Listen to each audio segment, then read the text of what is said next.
Candidato Lúcio, 2 minutos e meio. Bom, eu tenho uma tradição, uma história de ligação com o meio ambiente, com nossos recursos naturais. Desde quando fui prefeito, que promovia a urbanização das nossas lagoas, a criação do primeiro Parque do Cocó, que é o Parque Adail Barreto, e outros parques aqui em Fortaleza, a criação do primeiro Conselho de Meio Ambiente Municipal aqui em Fortaleza, e de forma que eu defendo sempre um equilíbrio entre a atividade econômica e a preservação da natureza.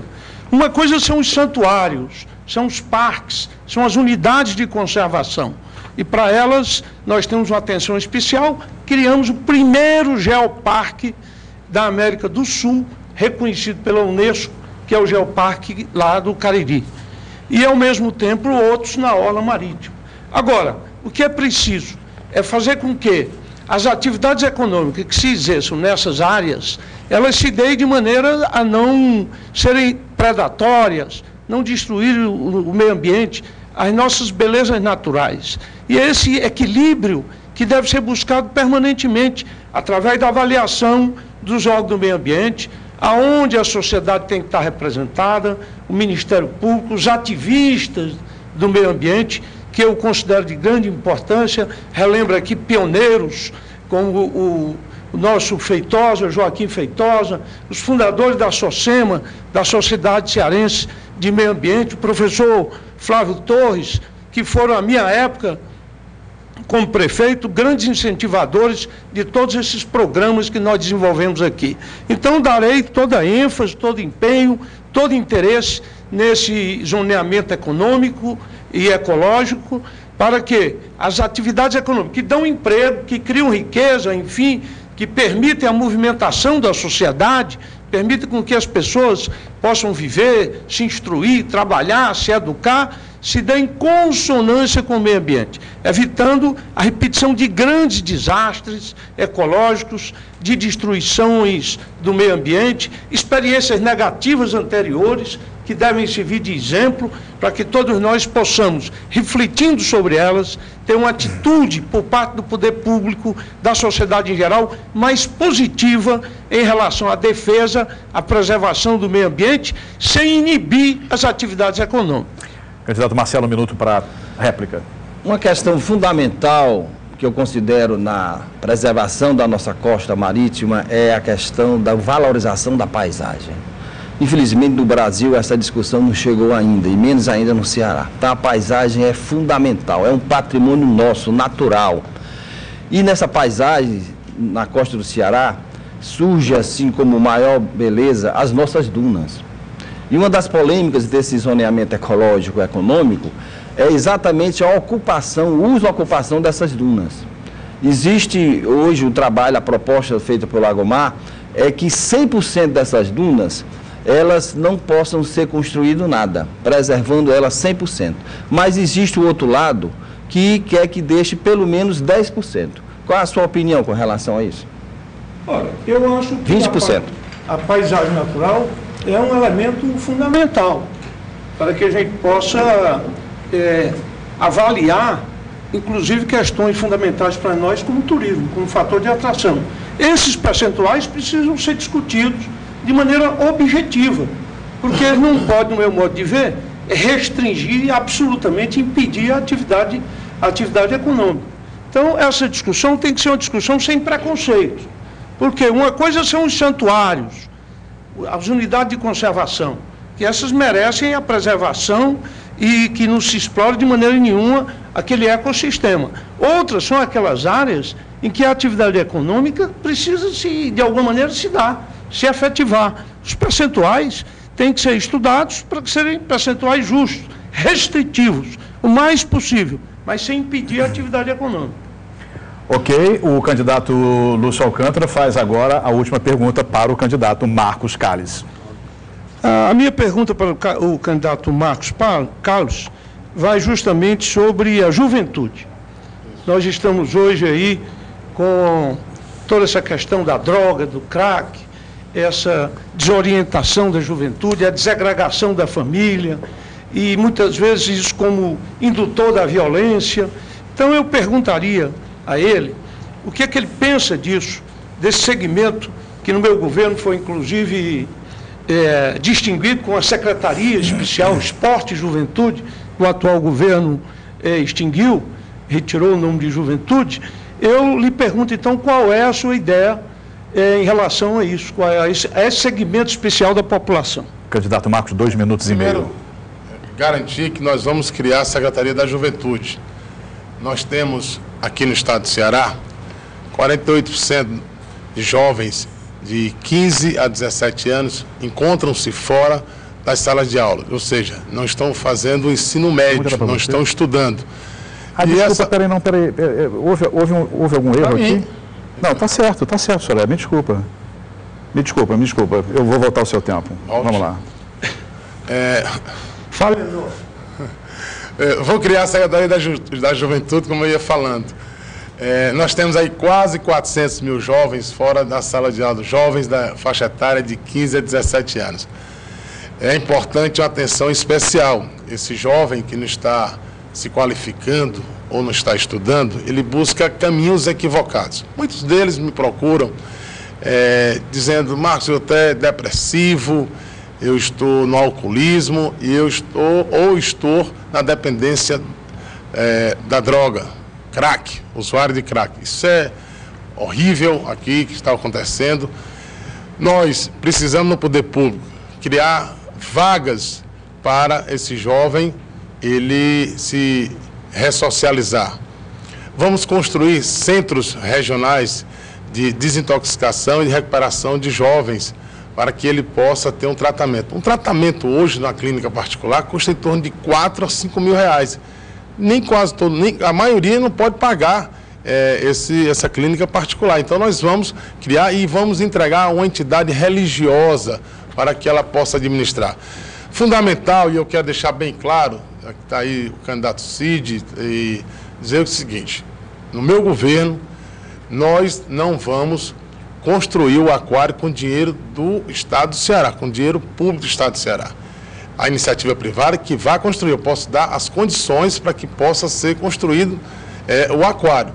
No meu governo, os 250 milhões, nós vamos construir 100 escolas de qualidade, tempo integral, para que o jovem entre pela manhã e saia ao final da tarde. Uma escola aberta à comunidade, valorizando o servidor, o professor aqui no estado do Ceará, ele receberá o piso nacional do salário. Nós não vamos deixar de valorizar. Nós vamos buscar sempre o incentivo que os jovens tenham na sala de aula. Destinar 10 milhões de reais para os 40 mil jovens que tiverem as melhores notas. Vamos fazer convênio com as universidades, faculdades, para bolsa estágio, aquela reforço escolar, o jovem que não estiver acompanhando o dia a dia do ensino regular. Vamos fazer uma escola aberta para a comunidade. Na minha época, eu tinha a escola sempre como referência. Todos os meus encontros, todas as minhas atividades físicas, de lazer, sempre aconteceram nas escolas. E precisa o Estado fazer isso. 1 minuto para a réplica, candidato Lúcio. Bom, candidato Marcos Carlos, além de criar a Secretaria Especial de Combate à Droga, que eu já anunciei, nós vamos ter 2 programas fundamentais para o jovem. O jovem que terminar o ensino médio na escola pública e não tiver acesso à universidade pública, nós vamos financiar o seu estudo no nível superior. E também, para o jovem que cursar todo o ensino médio na escola pública, com aproveitamento nas regiões mais pobres, de IDH mais baixo, nos municípios de menor condição econômica, nós vamos instituir o Vale Sonho, que a cada ano o depósito de R$1.000 na conta dele, de forma que ao concluir o ensino médio, ele vai ter condição de ter, ao mesmo tempo, uma renda para iniciar as suas atividades. E esse jovem que nós vamos financiar o estudo dele na faculdade, se ele não tiver acesso à universidade pública, formado, ele devolverá ao Estado com 1 ano de trabalho em qualquer das unidades do Estado. 1 minuto para... Mas, candidato, isso já existe. O Fundo de Combate à Pobreza, já existe esse setor que financia, parte desses recursos, financia os jovens já no ensino superior. O Fundo de Combate à Pobreza, no meu governo, nós vamos destinar totalmente para as pessoas pobres, aquelas 500 mil pessoas que encontram-se abaixo da linha de extrema pobreza.